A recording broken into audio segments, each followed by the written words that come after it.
keep deleting the file, and it keeps miraculously coming back. Yeah, when in doubt, the camera is on. Happy Tuesday, the 18th day of February 2020.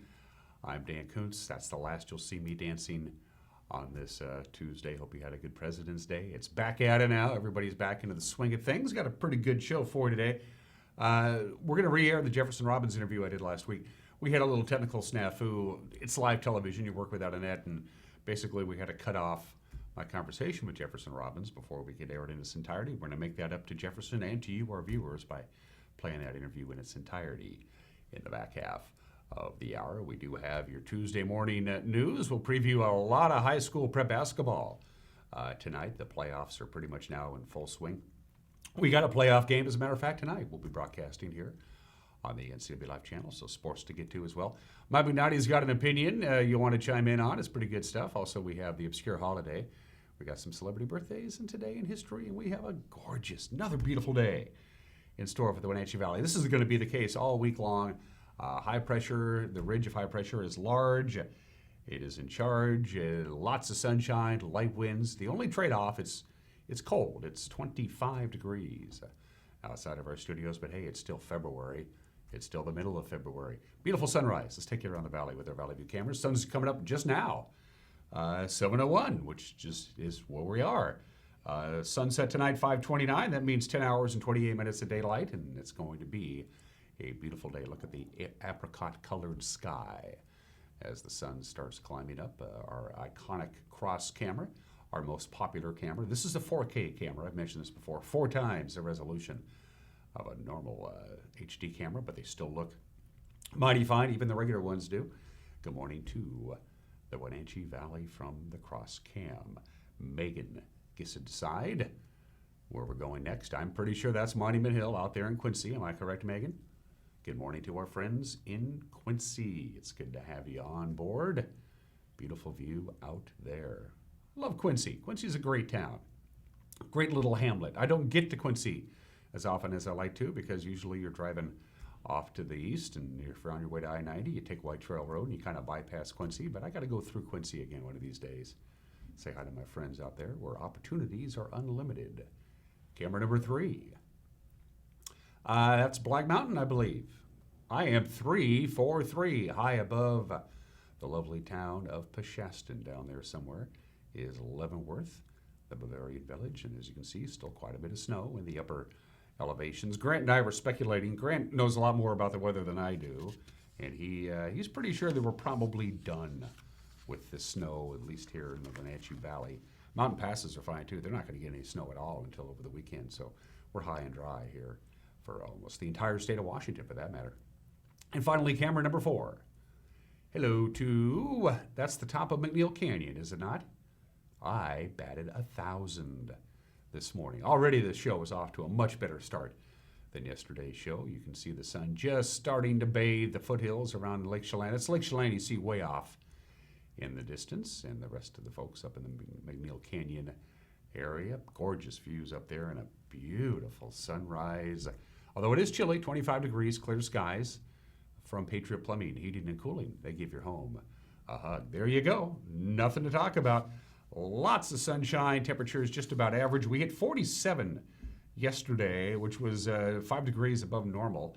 Our low was 29, our normal was 28, so no complaints at all about Monday. If you had President's Day off, and I hope you did, you had a chance to get out and enjoy it. Look at all this. Look at this beautiful weather. 42 today, clear, and 25 tonight. More sunshine Wednesday, again in the lower 40s. Couple of passing clouds on Thursday, no big deal, high of 42. Do it again Friday. Friday afternoon is when the next significant system is going to come by. Even that thing, although it's going to bring us an increasing chance of rain and some snow in the mountains and maybe a little gusty winds, it's not really packing a great deal of punch over the weekend. Saturday we have a slight chance of a little bit of rain. We'll top off up there quite a bit, about 48. And then lots of clouds. So unfortunately, yeah, looks like the sun's going to be taking the weekend off on Saturday and Sunday. We're going to cloud up. Again, slight chance of a rain-snow mix, probably in the form of rain. Best chance of measurable rain will be Saturday night into early Sunday morning. We got a pretty good chance of the rain there. Outside of that, pretty quiet for the balance of this week. Lots and lots of gooey, good sunshine. Go out and get your vitamin D. Gotta love it. 5 minutes after the hour to the major mountain passes, and it's as good as it can get right now.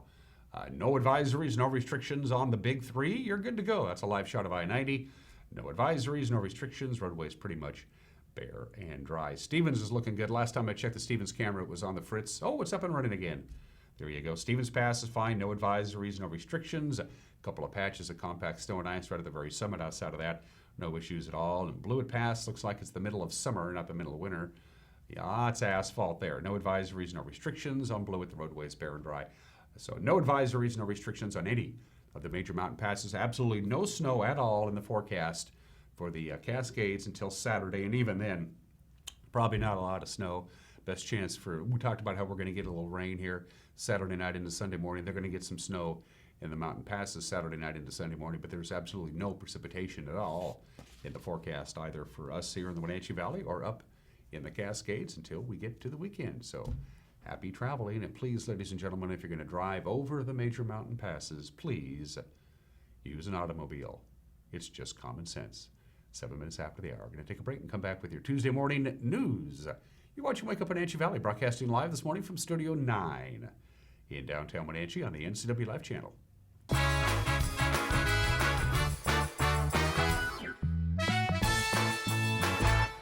My name is Lacey Haggerty, and I'm a nurse midwife with Columbia Valley Community Health.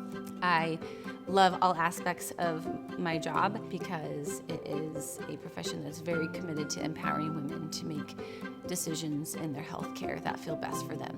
It's incredibly valuable to me as a midwife that I get to take care of women throughout their whole lifespan. I hope to see you at a future visit because I know you'll love having midwifery care. Local breweries are on a row in Wenatchee. Brewers Row, that is. Start with Wenatchee Valley Brewing Company near Riverside 9 Apartments. Continue south down Riverside Drive to Columbia Valley Brewing. Then it's off to Badger Mountain Brewing on the corner of Arrondo and Columbia Streets. Further south on Columbia is 509 Beer Works. Each has its own charm, unique menu, and some of the best locally made brew around. Find it all on Brewers Row along the waterfront in downtown Wenatchee.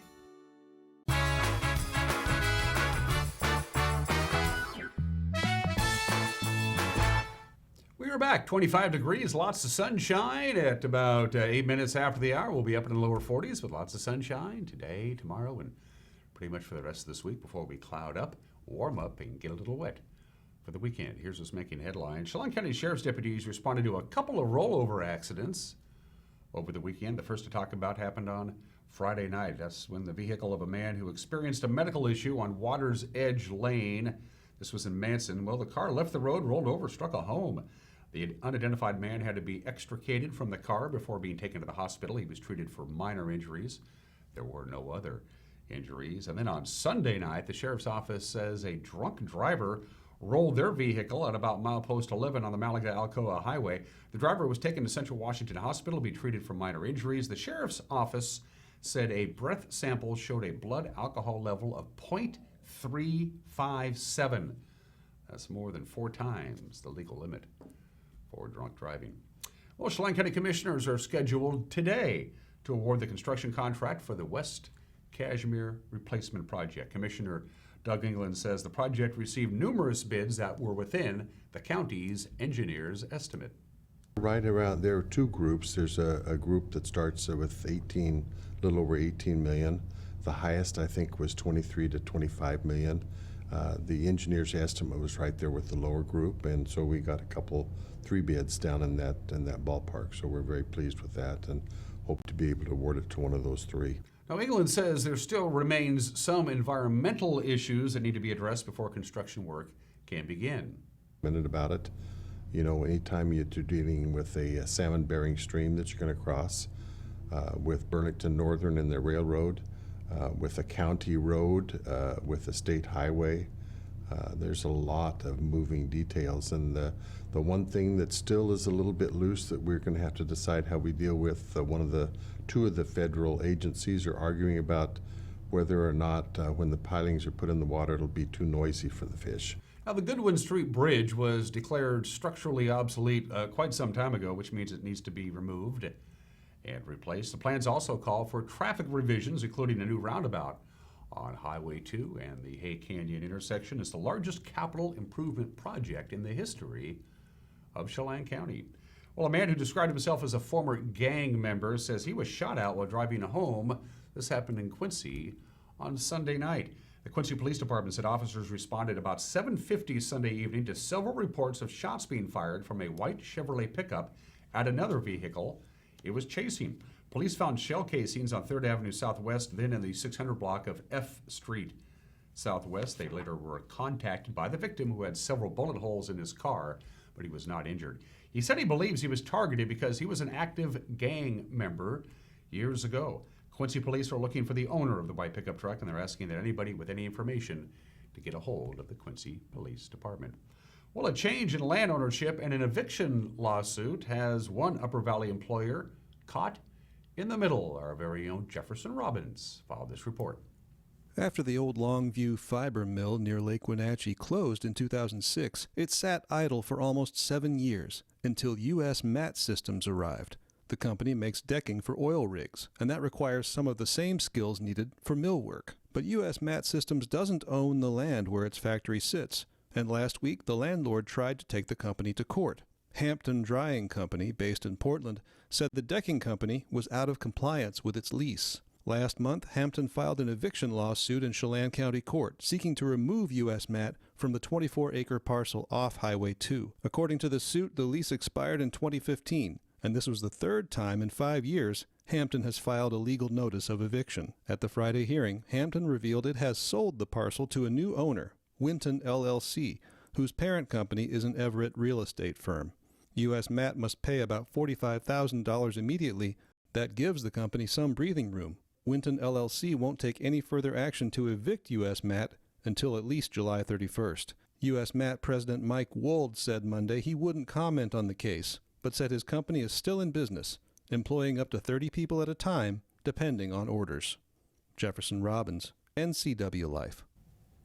Thank you for that report, Jefferson. And finally, on this Tuesday, Medhow Valley man in the Medhow Valley area, they have rallied around a longtime resident detained by immigration agents. His name is Francisco Morales. He's known as Frank to his friends. He was arrested back on February 5th by U.S. Customs and Border Patrol as he drove his daughter to her Winthrop preschool. Now a GoFundMe campaign has raised more than $42,000 for his legal defense, and a federal court says he must be allowed to stay in the country temporarily while he appeals his deportation. Morales' family brought him to the United States from Mexico when he was 12 years old. He's lived in the Medhow Valley for more than a decade, recently applied for a visa. Supporters have visited him where he is being detained. He's being detained at the Tacoma Northwest Detention Center and have held numerous fundraisers for his family. We'll keep a close eye on this developing story, and at 14 minutes after the hour, that's what's making headlines. On this Tuesday, we're back to full strength today. It was kind of a strange day, people working half days in and out on President's Day, but the whole crew is back at it to gather and disseminate the news. We'll have a newscast for you tonight at 5 o'clock, 6 o'clock, and 10 o'clock. And with the preview, here's the anchor, Grant Olson. Good morning, Dan. Coming up tonight on the NCW Life Evening News, Chelan County Commissioners are scheduled later today to award the construction contract for the West Kashmir Bridge Replacement Project. An alleged partner in a series of firearm thefts from Wenatchee and Dryden homes is in custody today. I'll have a look at your sunny and mild north central Washington weather forecast, and Eric Granstrom will be in with a look at sports, including tonight's Big Nine playoff boys basketball game between Moses Lake and Wenatchee. All that and more coming up tonight at 5, 6, and 10 on the NCW Life Evening News. Hope to see you then. Back to you, Dan. Absolutely. Grant and I will be at the Wenatchee High School Gymnasium tonight to cover the Wenatchee Moses Lake Big Nine District 6 play-in basketball game. Looking forward to that. That'll be streaming live on our Facebook page at 6 o'clock, and it'll be on TV on a tape delay basis by 1/2 hour following the news tonight at 6. We'd love to hear from you, our viewers. We give you all the tools available that this technologically driven world can give us. We have a new website, of course, ncwlife.com, and you can contact us that way. You can see the icon right at the top of your screen. Go to our Facebook page, give us a big old thumbs up, and drop us a line via Facebook Messenger. We appreciate that. You can call us at the number that you see at the bottom of your screen, or you can email us, news@ncwlife.com. Lots of sunshine, chilly. It's 25 degrees outside of our studios. We'll be in the lower 40s, but lots of sunshine. pretty much for the rest of this work week. Going to take a break. When we come back, sports, the obscure holiday, today in history, some celebrity birthdays. Everyone is entitled to Mike McKnighty's opinion and my conversation with Jefferson Robbins, the newest member of our television family. All of that coming up between now and the top of the hour. You're watching Wake Up Wenatchee Valley live this morning from Studio 10 in downtown Wenatchee on the NCW Live channel.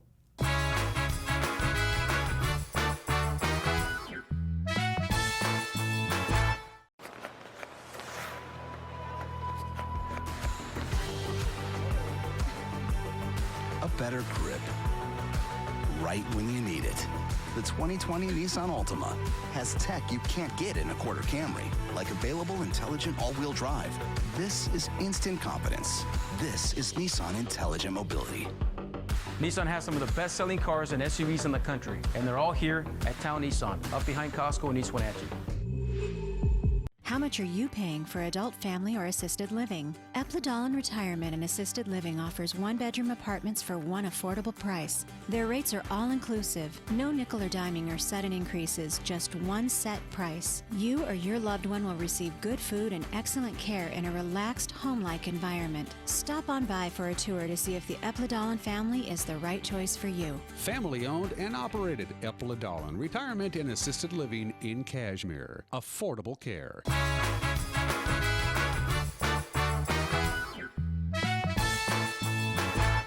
We're back at it, 17 minutes after the hour. Let's talk about sports. You like high school basketball? There is a lot of high school basketball tonight. The district tournaments are on tap. We'll start out with the Big Nine girls, the district play-in games.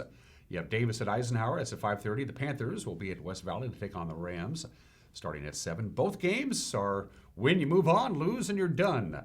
The winners of tonight's games will face off Friday at 6 o'clock at the highest remaining seed. Moses Lake has until Friday to get ready for their district championship game. They'll be at home against Sunnyside.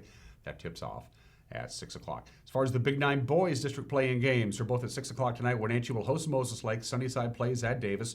We will have the Panthers and the Chiefs right here on the NCW Live channel. Grant Olson on the play-by-play. You can watch it live on our Facebook page starting at 6. It'll air on TV following the evening news.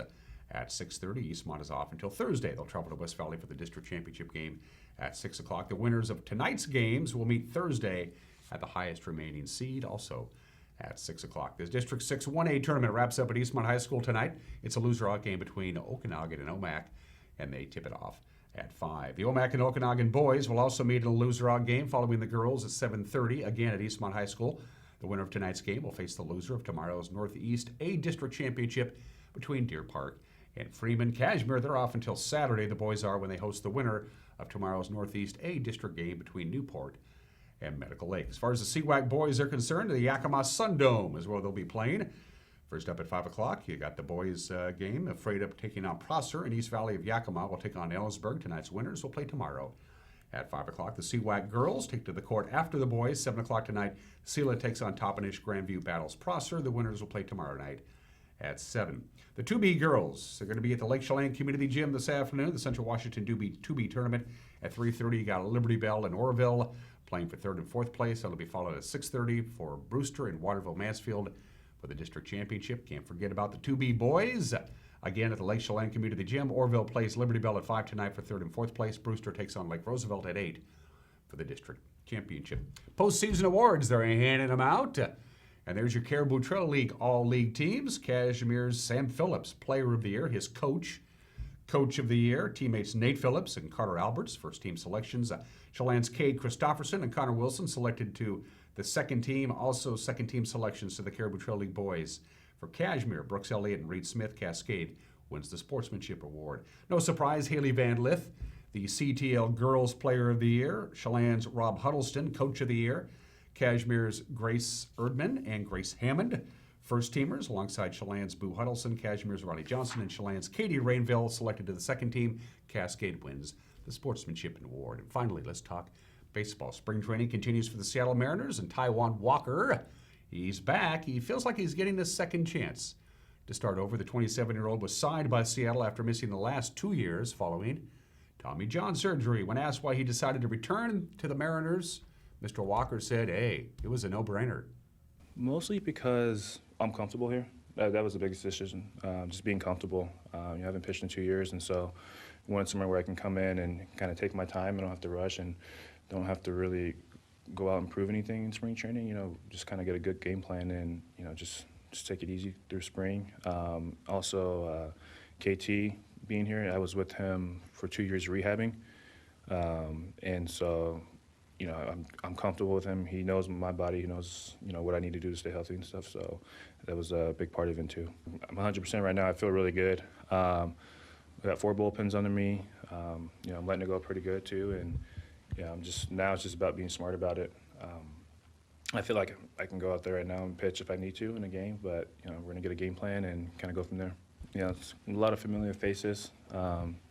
Players, it's not a lot that I remember. I know a few of the guys from around, but yeah, it feels like I'm coming back and it feels good. Of course, Walker is already at camp in Peoria. Pitchers and catchers reported last week. Position players report over the next couple of days, so they're getting ready to play a little baseball. Their first spring training game, by the way, for the Mariners is this Saturday against the Padres. 37 days until opening day of the baseball season. And those are just some of the games that people are playing on this Tuesday at 21 minutes after the hour. The obscure holiday is a no-brainer.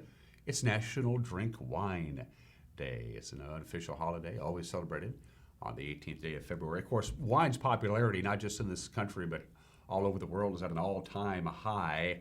Here in the United States alone, we consume over 900 million glasses of wine per year, and that has gone up consistently over the last number of decades. Of course, in moderation, wine is good for you.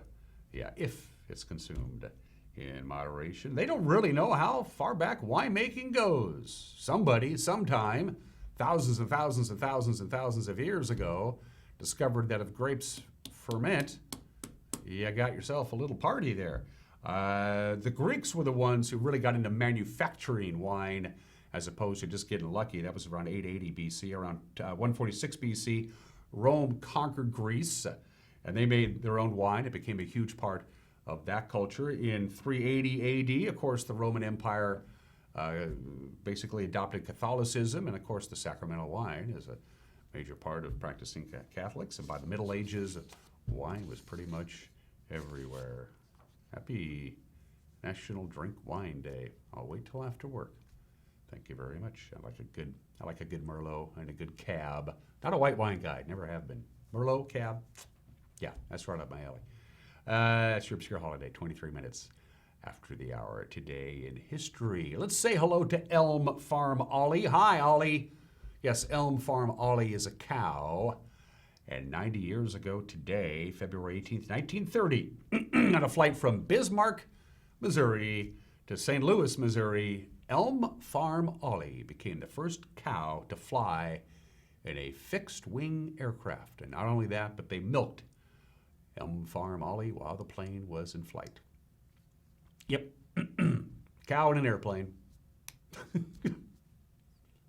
It happened.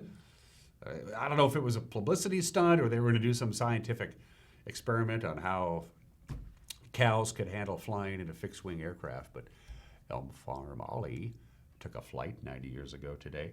On a much more sobering note, this is the 37th anniversary of the deadliest mass murder in Washington State history. 13 people die, one seriously injured, the Wami Massacre in downtown Seattle. It is the largest robbery-motivated mass murder in history. 13 people died. The 14th survived, testified against the robbers who were all captured and convicted. The Wami Massacre happened on this date 37 years ago.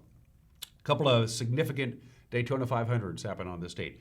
This is the 41st anniversary of what many people consider the most important race in NASCAR history.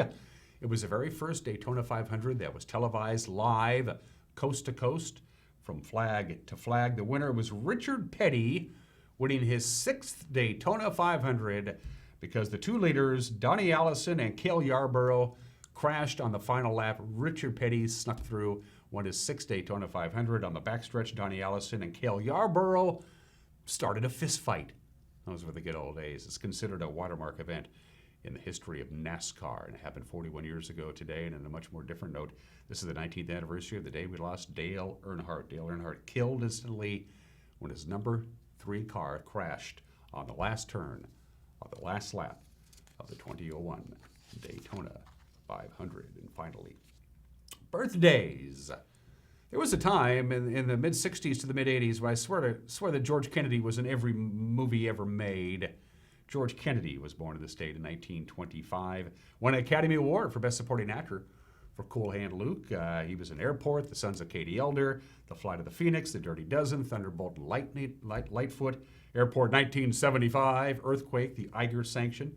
Of course, he was in the Naked Gun series of comedy films. George Kennedy, who was everywhere on your movie screen and TV screen for all those years, was born in the state in 1925. We lost George 4 years ago at the age of 91. But if you turn on TV and channel flip somewhere today, you'll find George Kennedy on TV. We lost Toni Morrison last year, the American novelist and editor, Nobel Prize laureate. Won the Nobel Prize and the American Book Award back in 1988 for her novel Beloved. Also won the Nobel Prize in Literature in 1993 and was awarded the Presidential Medal of Freedom in 2012. Toni Morrison, born in the state in 1931. And happy birthday to Yoko Ono, the widow of John Lennon. Still makes music, still guards her husband's legacy. As you might imagine, Yoko Ono is 87 years old today. All right, going to take a break. When we come back, we got an opinion from Mike Magnotti, and then my conversation in full this time that we taped a couple of weeks ago with my good friend Jefferson Robbins, the newest member of our TV family. You're going to like it. Jefferson's a pretty fascinating guy. That conversation coming up as well. You're watching Wake Up Wenatchee Valley on the NCW Life channel.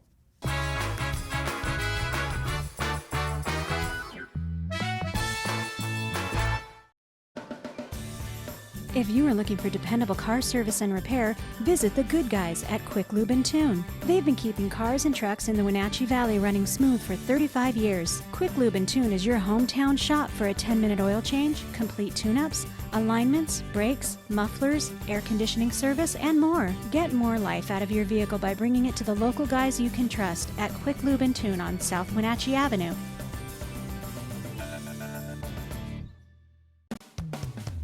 Wow, Wenatchee Valley, Collins Winter Clearance has begun. 30% off boots, coats, jackets, vests, sweaters, tunics, tops, selected jeans and slacks, winter scarves and gloves. All red-checked items are 30% off. Lotus handbags, selected Brighton luggage and jewelry, all on sale.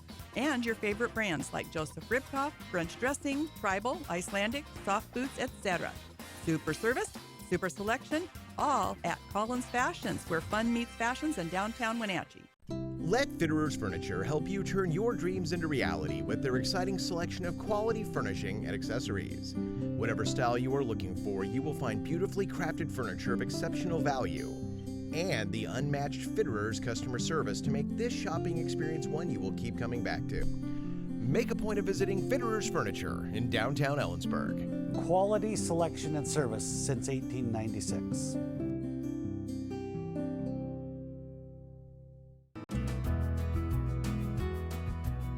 Cottage Inn has been serving quality home-cooked meals to our community, friends, and family for 80 years. Whether you prefer fresh seafood, hand-cut steaks, or one of our comfort food recipes, it's all here. Add Washington wines, craft beers, and those extra special cocktails, and you have a dining experience that has stood the test of time. Come celebrate 80 years of excellence at the Cottage Inn, serving lunch and dinner with home-cooked breakfasts available on Sundays. We look forward to seeing you.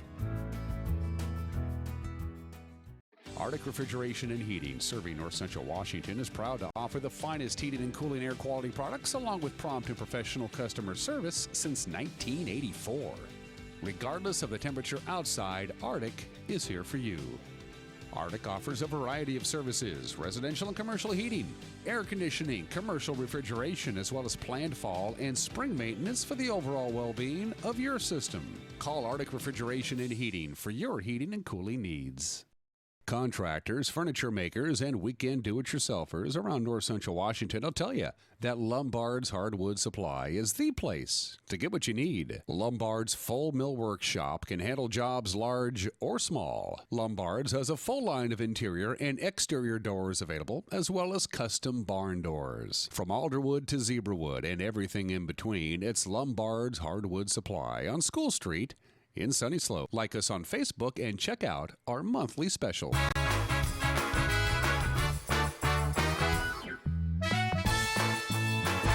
Hey, this is It's Mike, Mad Dog Magnati, and everybody is entitled to my opinion. Now, let's say somebody does something good, like help win World War II, but on the other hand, they display racist and white supremacist tendencies. Now, does Winston Churchill come to mind? Or let's say someone else devotes their life to serving the poor of Calcutta, but they're also accused of not supplying adequate pain meds because of her belief that the poor need to suffer like Christ. Now, does Mother Teresa come to mind? Now, let's face it, we're all human, and even the best of us has our dark spots. Sometimes we need to recognize human weakness and realize that none of us totally measures up. But I don't care how great of a comedian or a father you are.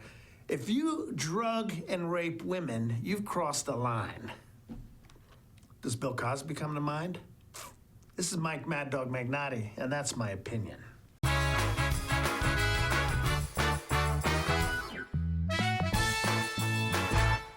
Doghouse Motorsports just won Best Motorsports Store for the 6th year in a row.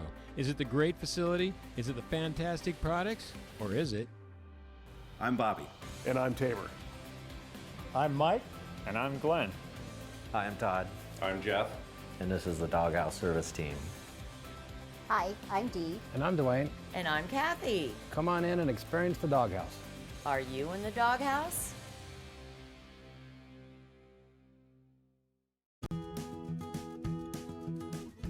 You don't have to be a member to enjoy the view and dine in style at Highlander Bar and Grill in East Wenatchee. Open 7 days a week, Highlander Grill offers breakfast, lunch, and dinner. Dine in or take it to go, our friendly staff is here to serve you. Reservations recommended for Friday night's prime rib dinner. Call for live music dates. Hi, I'm Shalane, site coordinator for Highlander Grill. Give me a call to schedule your event today. It's going on 4 decades of doing business in the Wenatchee Valley.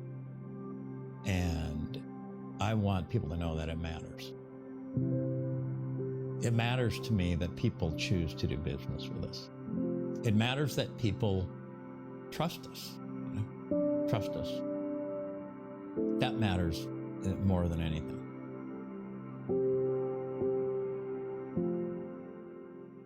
Coming home should never be a chore. Let Merry Maids of Wenatchee customize all your cleaning needs. Weekly, bi-weekly, special occasion. Do you have a vacation home that needs cleaning? We clean them too. Locally owned and operated, let Merry Maids do the cleaning while you focus on your family and friends. Merry Maids has special offers to fit your budget. Request your free cleaning estimate today. 509-663-1710.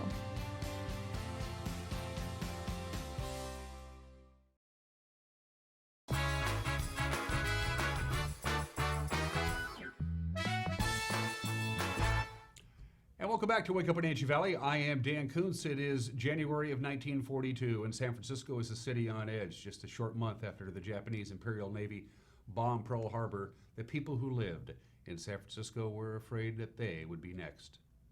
That has absolutely nothing to do with today's conversation.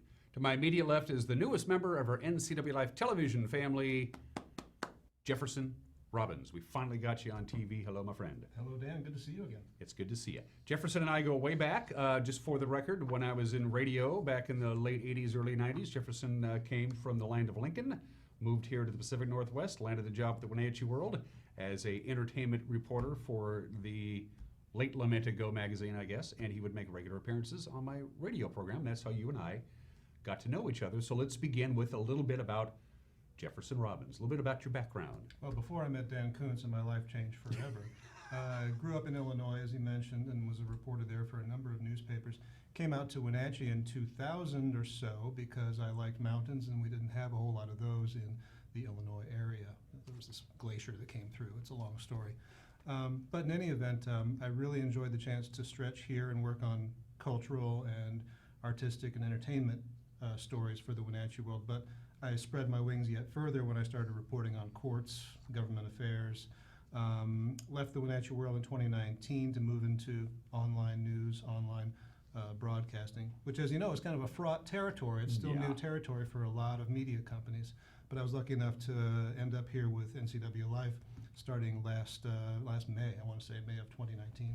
When in your formative years did you decide I want to report the news. I want to tell stories. I think I'm good at it, and I like doing it. When was that seed planted in little Jefferson's head? Well, I think a lot of journalists start out thinking, I'm going to write fiction stories for a living, and then you realize that's, a steady paycheck is more likely to come from working in the journalism field.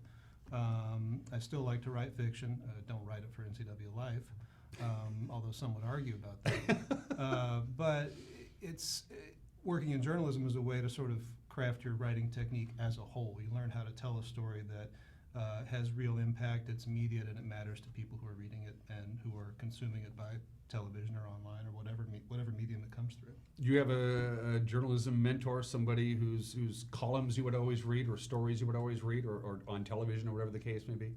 No, not particularly. As far as journalism, I mean, I grew up reading Hemingway, who worked as a journalist and worked in a very short form kind of journalism, and that fit into his fiction, as everybody knows. But I can't say that I looked at a newspaper reporter and said, that's the character I want to be. I did really like the movie The Insider with Russell Crowe, which is about TV, 60 Minutes, trying to break the story of how the cigarette and tobacco industry worked very hard to addict all of its customers. That has a real kind of gut punch, and there's sequences in it that show you how journalism is baked in the kitchen, how the sausage gets made, I guess. And I think that's a pretty influential movie for anybody who's thinking about this career, who's lived in it. I know this is going to sound like a big umbrella, but how does one decide what is news and what is not news? Because we are solicited on a regular basis here from just generic press releases about an art show or whatever, as opposed to, and then we have something considerably more serious, be it crime related or scandals or people skimming from the accounts of governmental offices. What's news? The old adage is, if it bleeds, it leads, which is to say that, unfortunately, violence, although people say, I don't want to see as much bad news in my paper or as much bad news in my broadcast, that's where people tune in. That's where people pick up and read. So you start from that and say, well, an immediate dramatic impact is splashy and people are wanting to read about that. But the job of a news or a media organization is to sort of help a community tell its story to itself. And so if you work from that philosophy, you find lots of stories that matter that might otherwise slip under the radar. Somebody might not think the story is important until they see it for the first time and read about its ramifications or see how it affects individuals in their community. So you've got to start thinking always about the human factor. Whom does this help? Whom does this harm? What are the possible consequences of this issue that you're investigating? So I guess there's no one real good framework, but you have to start with the question of, what does this do for the community, or what does it say about the community? One of the basic bedrocks of journalism and what is news is it's a deviation of the norm. And I explain that, why don't you do more good news? And my standard boilerplate reply would be, Mount St. Helens sitting there and doing nothing is not news. Mount St. Helens erupting and killing 87 people is news. It's the deviation from the norm. So news, as a general rule of thumb, is inherently negative, is it not? It is, it can be, but there's also an argument to be made that, again, as I said, a community telling its own story to itself, things like what Steve Hare does with In Focus, where you're talking with one individual member of the community, you learn that person's story and how they're making a difference or having an influence over their community, or how their community has influenced them in turn. There was a history story I did with Caitlin Heddersheet, one of our producers, concerning the polio epidemic of the 1950s, and a nurse, Carmen Boston, I'm sorry, not a nurse, but a physical therapist, Carmen Bossenbrock, who worked really, really hard to make sure kids could come back from that. That's news that might not be otherwise noted if we hadn't, gone and found those stories, if we didn't say the human factor means as much as the dramatic impact or the big splash. How do you handle, and you've had many of them in your career, how do you handle a scoop? You get inside word and you're the only person that this person told. They said, I'm on background, whatever the case may be, but you're now sitting on a story that when this story is written and disseminated and gathered, that this is going to create a lot of buzz and a lot of news. How do you handle a scoop? And you've had a lot of them. Well, the first approach is to ask the same question of many different people many times, to know that you have your arms around the issue, you have your arms around the story, and not to be pressed, I think. I mean, we think of scoops as being immediate. This outfit got ahead of the other outfits in reporting this story. We were first there. We were the first ones on the scene. That's important it's not as crucial as just being correct and understanding the ramifications of what you're reporting. A story may have ripple effects that you don't see if you just get a call on the phone, ask a couple of questions, jot down some notes, say this is a big story, and then publish. Although in the online world, we're tempted and rewarded for big clicks. And a big dramatic headline gets those big clicks, but it's not always the best use of our resources or the best service to the individual who sees that news on the other end. And to that end, we talk about we always have to keep in mind the ramifications of what we're reporting on. You remember a couple of weeks ago, I think we all do, the incident, the slow speed chase that began in East Wenatchee ended up in Wenatchee near the Save Mart parking lot, where the suspect in this case set himself on fire, and that led. Obviously, it was a significant story. He is still alive. He is at Harborview Medical Center. If he recovers, he's got a long road to go. The story has a lot of different angles to it, which brings us to the Public Disclosure Act and asking for video or information from various governmental agencies or law enforcement, as the case may be. Because you asked, well, I'll let you take it from there. First of all, how that begins, we want to see dash cam footage or body cam footage from a police officer or a police cruiser. Walk me through that process, and then we'll talk about the video. Right. The Public Records Act in Washington State allows anybody, not just a media organization, to ask for and receive public records. And public records are defined as any record that is created or kept by a public agency. Your city, your county, your village, the state. I go to the different police departments, and there were four. All four Valley departments were involved in this particular incident, and said, I would like to see all videos, photos, and other records from this incident. I usually have an incident number, which is assigned to the case. They have 5 days to respond affirmatively or negatively, or to ask for more time. In the most recent case, the Chelan County Sheriff's Office and the Douglas County Sheriff's Office were the two agencies to respond to me first, and I gathered video from them. They have leeway to redact certain elements of a record if it's not disclosable under the Public Records Act. The videos that I got do not show, for instance, anybody receiving medical attention.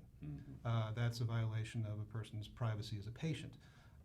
They do not have all of the conversations between police officers concerning the situation, because they're allowed to, redact certain things in an investigation. And so the videos that I got are pretty striking and interesting to watch. I don't have everything that was recorded that night, but I do have a reasonable amount of footage that shows really what happened. And the idea behind asking for that wasn't necessarily for me to make a big splash, but to say, is this narrative that I've heard about this incident the correct narrative? How do I validate what I'm being told about what happened on January 27th in this low-speed chase that went from East Wenatchee to North Wenatchee Avenue? And we have that video in an edited form that we are going to show you. And as we show you this video, and Jefferson and I are going to talk, Jefferson is going to explain why you will not see, at least on this television station, the video in its entirety. And it's for a very good reason. Megan, go ahead and roll the tape. Jefferson, I'll let you take it. This starts out actually earlier in the evening on January 27th. The individual is a man in his 40s who had a very dramatic domestic violence incident involving his former spouse and his family. From there, police went looking for him. They found him on Eastmont Avenue, and he would not stop. The chase wasn't a high-speed chase. It went up to about the 40 to 45 mile an hour speed, but it did go through downtown Wenatchee very late at night on the 27th. One of the Chelan County officers did what's called, you just saw there, a pit maneuver, where he stopped the car by sideswiping it. At this point, the suspect ignited substance in the car, probably gasoline, set himself on fire. That's the portion that we're not showing you right here, where the video freezes. The next thing you see on these videos is really just the efforts of police to help. We see the local officers trying to approach, grabbing fire extinguishers from their cars, running up, essentially to try and help this gentleman. One of the things that Ray Coble, the East Wenatchee Assistant Police Chief, said to me was that we wish we'd had more time to talk to him. We wish we'd had more time to convince him not to hurt himself or anyone else. And I feel like that's the real lesson here, that people are in need of help, And it was comforting, I think, in a chaotic situation to see people trying to help, even though this person had apparently gone to serious extremes that might have harmed himself or someone else. And again, we're not going to show you the video in its entirety because it is fairly graphic. We have seen it. We are not going to make it available for people to watch on any of our platforms anyway. And this is something that we deal with on a fairly regular basis. And I bring up another example, as you well know, if you watch Wake Up Wenatchee Valley or even the news. We have what we call our PTZ cameras, which are on towers all over the Wenatchee Valley and all over north central Washington. And occasionally, we catch something that would be disturbing to other people. And by that I mean a house fire, for instance, or a significant traffic accident.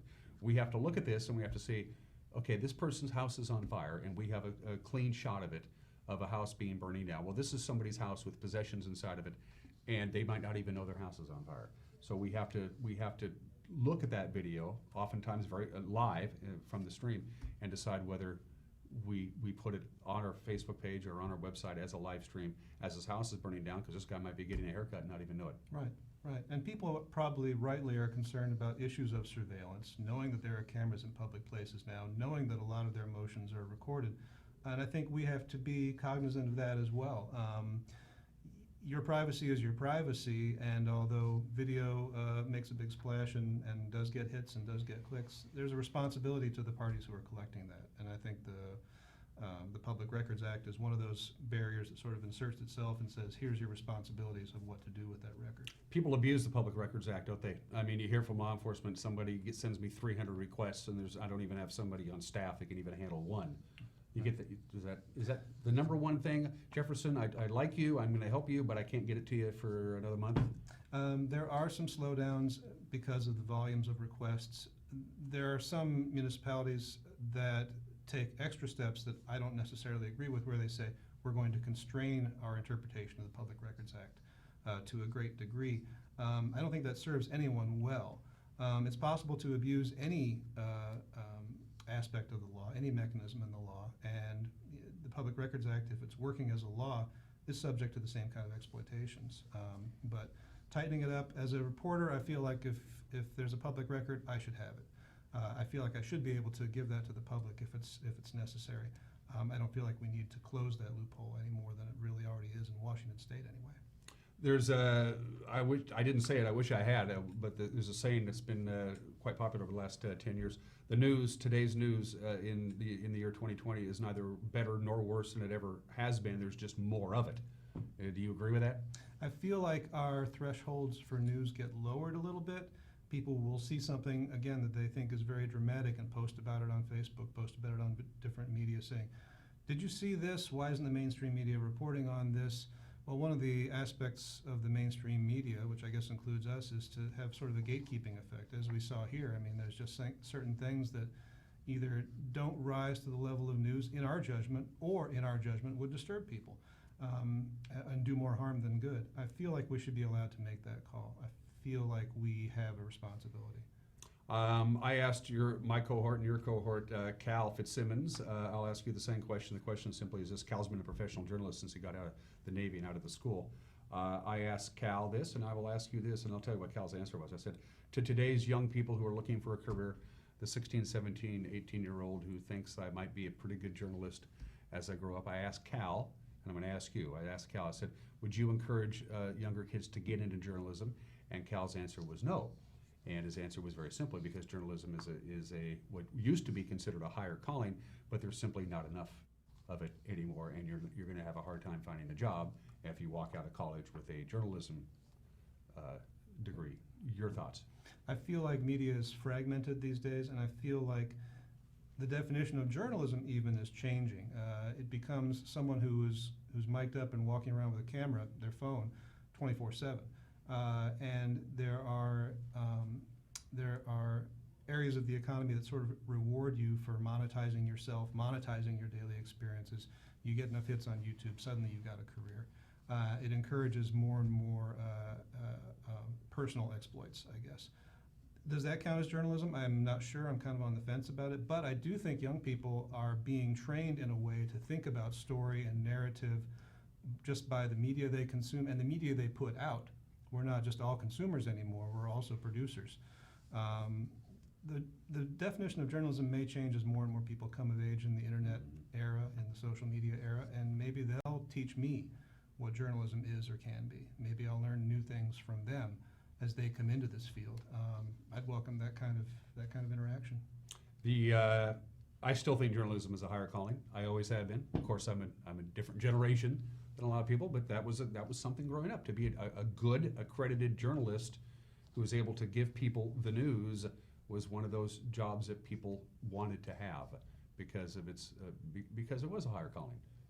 We're still okay, aren't we? I feel that way, but I feel like, if you are a new person coming into the journalism field, approaching it with empathy and approaching it with the understanding of where the other person stands, what kind of impacts he might have with that big story or that big hit video or the viral discovery that you had that went out and propagated itself across Facebook.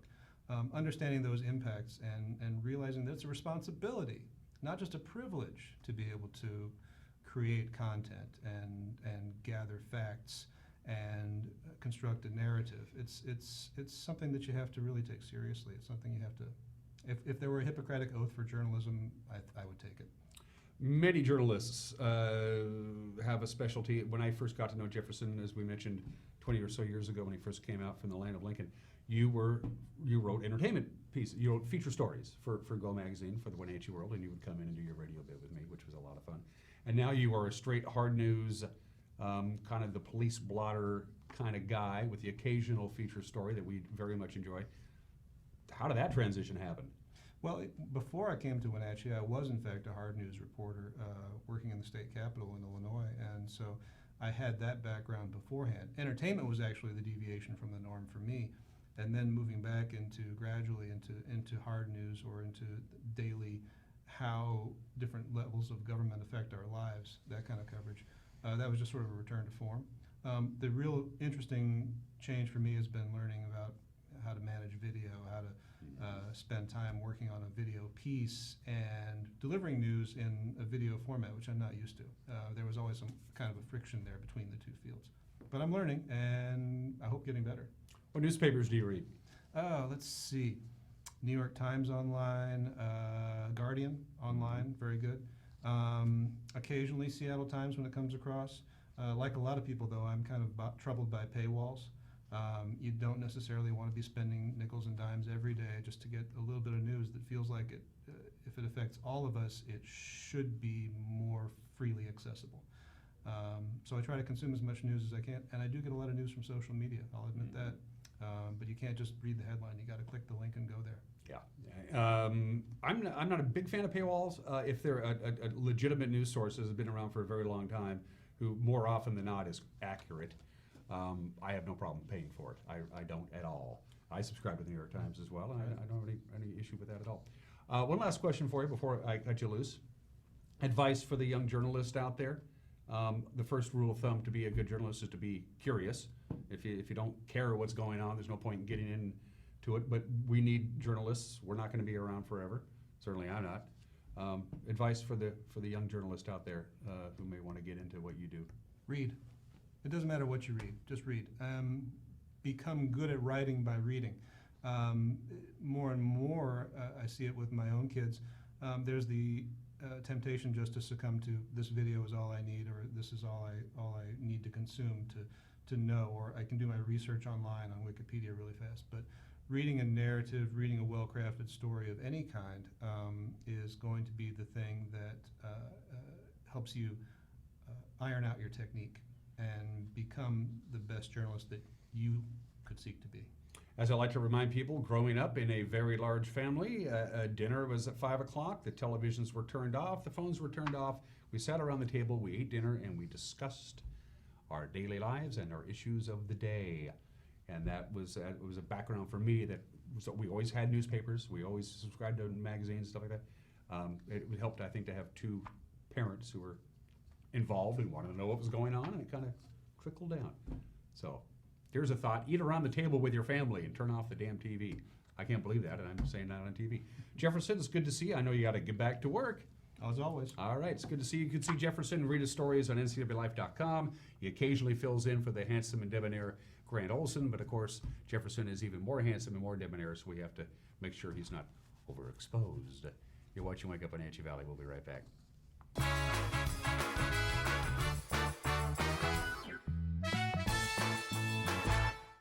The world around us is constantly changing. Major employers in North Central Washington have expressed a need for capable, qualified engineering technologists who can think critically and solve problems. And at Wenatchee Valley College, we listened. We are pleased to offer a Bachelor of Applied Science Engineering Technology degree to provide you with a world of new opportunities. Your time is now. The future is waiting for you. At Local Myth Pizza, we believe in real food, freshly prepared with only premium ingredients. Our cheeses are imported from Italy. Our sauces, dressings, and even our sausages are made in-house fresh daily. Featuring Northwest craft beers and 30 Chelan Valley wines and ciders. Family fun and amazing food. Eat local, drink local, and be local at Local Myth Pizza. Come see why Sunset Magazine says you can't beat Local Myth Pizza. Winter is a great time to trade in your current hot tub. Turn your old hot tub into money with Blue Lagoon Pool & Spa's trade-in program. And with Blue Lagoon's home show pricing, you can save $500 to $1,000 off of any new artesian spa or take advantage of a free Bluetooth music experience. Blue Lagoon Pool & Spa recommends draining your hot tub every 3 months. Ask us about our drain and refill special for only $99. Stop on by Blue Lagoon Pool & Spa today. My awesome is being able to share my passion for yoga. I found yoga in my mid-40s to help me kind of de-stress and calm down, and it actually changed my life. Washington Trust believed in me. I felt like, okay, they got my back. I'm gonna try this. I'm gonna go for it. It actually makes you feel like more brave. I do have a lot of awesome in my life. What's your awesome? Whatever it is, we'll help you get there.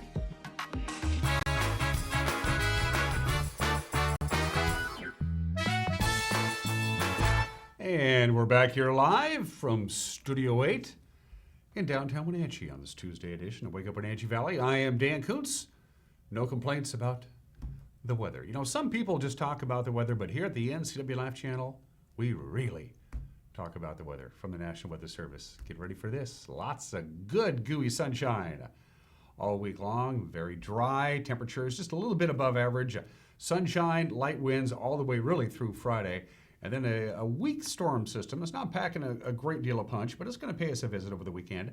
It's going to pick up our chances of rain, some snow in the upper elevations, perhaps some gusty winds Sunday into Monday. Best chance of measurable precipitation as it is now will be Saturday night into Sunday. But outside of that, lots of sunshine, highs in the lower 40s. Of course, no clouds at night to hold the heat in, which means these overnight lows are chilly. We've been stuck at 25 degrees for quite some time. So again, with these colder overnight lows, we're not going to quite get as warm as we were yesterday. Yesterday's high for President's Day was 47 degrees. It was a beautiful day. Our normal high right around here, about 42 degrees. So as you can see, temperatures, afternoon temperatures, about normal for this time of the year. Lots of sunshine. Friday night is when we start clouding up. We'll have clouds most of the day, Saturday and Sunday. And again, a chance of some light rain Saturday night into Sunday while we're all sleeping. As far as the mountain passes are concerned, what a difference 24 hours makes. Yesterday at this time, all three of the major mountain passes were just yucky, if that's even a word. Now you're fine. No advisories, no restrictions. On I-90, the roadway is mostly bare and dry. Stevens looking good. No advisories, no restrictions. Somebody's got to clean off the lens. It looks like there's snow on the roadway. There really isn't. Just a couple of patches of frost and ice. That's all you're dealing with on Stevens Pass. No advisories, no restrictions. And Blewett, just like the other two, no advisories, no restrictions, clear skies up above. Everyone's in love. The roadway is bare and dry. No snow at all in the forecast for the major mountain passes until maybe Saturday into Saturday night. As I mentioned before in the weather forecast, we're expecting a little bit of rain Saturday night into Sunday. That's when the next snow event will happen in the Cascades, Saturday night into Sunday. Outside of that, they should be pretty dry. My guest tomorrow, Joel Reiner from Confluence Health. February is National Heart Health Month. Have a great Tuesday. See you tomorrow. Bye-bye.